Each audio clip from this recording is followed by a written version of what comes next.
UP के फतेहपुर में पति पर समलैंगिकता और दहेज प्रथा का आरोप लगाकर ससुरालीजनों के खिलाफ मुकदमा लिखाने के मामले में दूसरा पक्ष भी सामने आया है। पति ने पत्नी के आरोपों को फर्जी व निराधार बताया है। व्यापार के लिए दी गई रकम को वापस मांगने के चलते पत्नी पर झूठा मुकदमा लिखवाने का आरोप लगाया है। मामले की शिकायत भी एसपी से की गई है।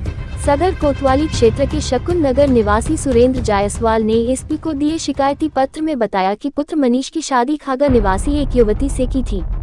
शादी के बाद उनके समधी ओमकार नाथ ने मनीष को बैटरी का व्यापार कराने के लिए दबाव बनाया। उन्होंने उनके खाते में 30 लाख रुपया व्यापार के लिए ट्रांसफर किया। रकम से समधी ने खुद व्यापार खोल लिया। काफी समय बीत जाने के बाद भी उन्हें न तो बैटरी की डीलरशिप मिली और न ही रकम वापस की गई।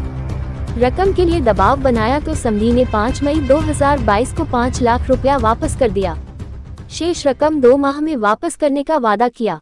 11 जनवरी 2024 को अपनी शेष रकम वापस मांगी तो समधी 16 जनवरी को अपने अज्ञात साथियों के साथ घर में आकर गाली गलौज और जान से मारने की धमकी दी। दोबारा रकम मांगने पर परिवार को फर्जी मुकदमे में फंसाने की धमकी दी।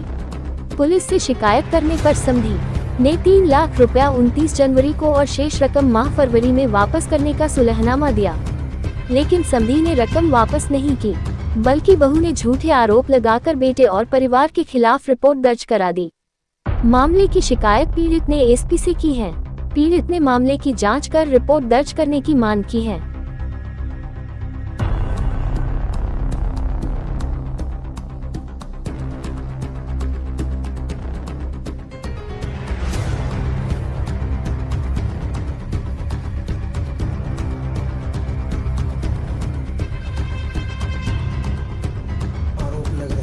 क्या कुछ ये 1 साल तक मेरी बहू अच्छे से मेरे घर में रही। इसके बाद जो है इन्होंने व्यवसाय के लिए कहा कि पैसा दे दो, तो मैंने इनको 30 लाख रुपए दिया व्यवसाय के लिए, बच्चे को कराने के लिए। इन्होंने अपने फर्म के नाम व्यवसाय करते रहे। जब मैंने अब दबाव इनको पर डाला कि नहीं मेरे बेटे के नाम व्यवसाय कराइए, तो इन्होंने जो है उसी से विवाद चालू कर दिया। इन्होंने फिर विवाद चालू करने के बाद इन्होंने 30 लाख मैंने दिया, जिसमें 5 लाख इन्होंने मुझको वापस किया। ओमकार। कौन है ओमकार? ओमकार मेरे समधी है। समधी है। जब दबाव डाला मैंने इनके पैसे के लिए, तो ये आरोप प्रत्यारोप ये अपने बेटी से लगवा के मेरे ऊपर मुझको बदनाम करने की कोशिश कर रहे हैं, मेरे बेटे को बदनाम करने की कोशिश कर रहे हैं। आरोप लगाया जा रहा है कि आपकी बेटी जो है ये है, इसलिए ये झूठा आरोप है। ये झूठा आरोप है। बेटे की शादी हुई थी और ये 29 मई 2021 में कोरोना काल में शादी की थी, जबकि मैं कह रहा था कि नवंबर में मैं शादी करूंगा। ये कहाँ रहते हैं जहाँ शादी आपने बेटे? ये ओमकार नाथ नवस्था रोड खागा में रहते हैं।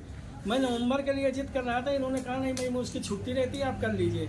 न मुझे मौका दिया। ये खुद आए थे, कोई मीडिएटर भी शादी का नहीं था। ये खुद मेरे पास आए थे और मैं इनकी लड़की देखने गया, चूंकि कोरोना काल में कोई किसी के घर जाता आता नहीं था। क्या लगता है ये कहीं ना कहीं पैसे के लेन देन की साजिश है क्या? ये पैसे के ही लेन, मैंने जब प्रेशर बनाया पैसे का तो 1 साल तक संबंध अच्छा चला। इसके बाद जब पैसे का प्रेशर बनाया तो उन्होंने अपनी लड़की को लेकर चले गए। उस वक्त हम लोग दिल्ली में रहते थे, जो कि ये न्यायालय में चल रहा मुकदमा सेक्शन 9 का, और उसमें इसने दिया भी है कि हाँ मेरे सास ससुर दिल्ली में रहते हैं। FIR में इसने जो कराया है कि यहाँ रहते थे। अभी तक पैसा वापस नहीं किया? अभी केवल 5 लाख 30 लाख में 5 लाख इन्होंने वापस किया मई 2022 में।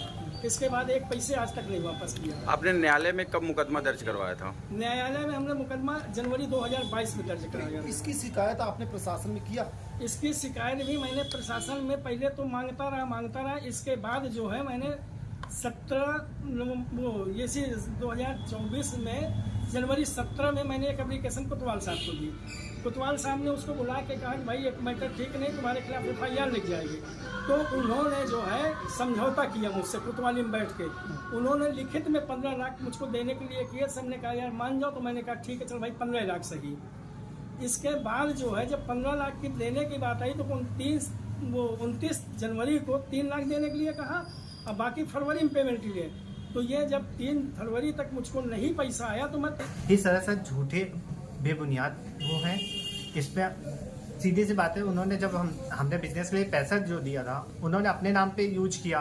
जब हमने उस पैसे के लिए बार बार उनको कई बार बोला गया कि पैसे रिटर्न करिए या बिजनेस पे हमारे नाम से बिजनेस करवाइए, तो उन्होंने उस बिजनेस के नाम पे करने के टाइम पे ही ये बवाल उत्पन्न हुआ है। कितना पैसा कम से कम लिया था? हमसे 30 लाख लिया गया था। 30 लाख लिया था। शादी के कितने दिन बाद ये सब विवाद होना शुरू हो गया और आपकी लाइफ कैसे बीत शादी रही के 6 महीने बाद हमने पैसे दिए थे, उसके बाद वही साल भर के बाद ये विवाद शुरू हो गए हैं। और जब हमने 6 महीने बाद बिजनेस के लिए 6 महीने पहले पैसे दे दिए, 6 महीने तक हमारे नाम कुछ भी नहीं था। वो अपने पैसे हमारे पैसे अपने बिजनेस में यूज कर रहे थे। उसके बाद जब हमने उनसे बिजनेस के लिए बोला कि हमारे नाम से बिजनेस क्यों नहीं कर रहा, हमारा टर्नओवर क्यों नहीं हो रहा है, तो उन्होंने कहा कि हो जाएगा बेटा, ये है वो है करके बहाने डालते रहे। जब हमने प्रॉपरली बोलना शुरू कर दिया कि हमें अपने नाम से ही बिजनेस करना है, जो भी करना है, तब उन्होंने ये चीज बवाल उत्पन्न कर दिया। क्या अपने आप मायके और चले गए। आपकी पत्नी सुखी से नहीं रहते थे? सुखी से रहते थे। अगर सुखी से नहीं रह रहे होते तो वो शुरुआत में ही ये चीज प्रॉब्लम क्रिएट हो जाती, साल भर के बाद नहीं आती ना ये प्रॉब्लम। तो क्या जो आरोप लगाए गए हैं कि आप जो है गे हैं और आप अपनी पत्नी को सुख नहीं दे पा रहे हैं, क्या ये किस तरीके के जो आरोप सही उसके लिए हमारे पास डॉक्टरी रिपोर्ट भी है जिसमें फिट एंड फाइन उन्होंने खुद दे रखा है, मेडिकल टेस्ट हो सकता है। ऐसा कुछ भी नहीं है जो उन्होंने आरोप लगा रखे हैं। जैसा कि आप फोटो दिखा रहे हैं कि हमारे साथ घूमने जाती थी और 2-3 जगह आप लोग गए भी हैं। हम लोग गोवा गए हैं घूमने, उसके बाद यहीं फतेहपुर में ही घूमे हैं। कभी कोई प्रॉब्लम तब नहीं? कोई प्रॉब्लम केवल नहीं। पैसे को लेकर? पैसे के लिए साल भर जब बिजनेस के लिए हमने पैसे रिटर्न मांगे या फिर बिजनेस हमारे नाम से करवाए, तब ये प्रॉब्लम शुरू हो गई। क्या करती हैं आपकी पत्नी? टीचर है, गवर्नमेंट टीचर। गवर्नमेंट टीचर है। क्या नाम है आपका? मनीष जायसवाल, कहाँ रहते हैं? सकुन नगर।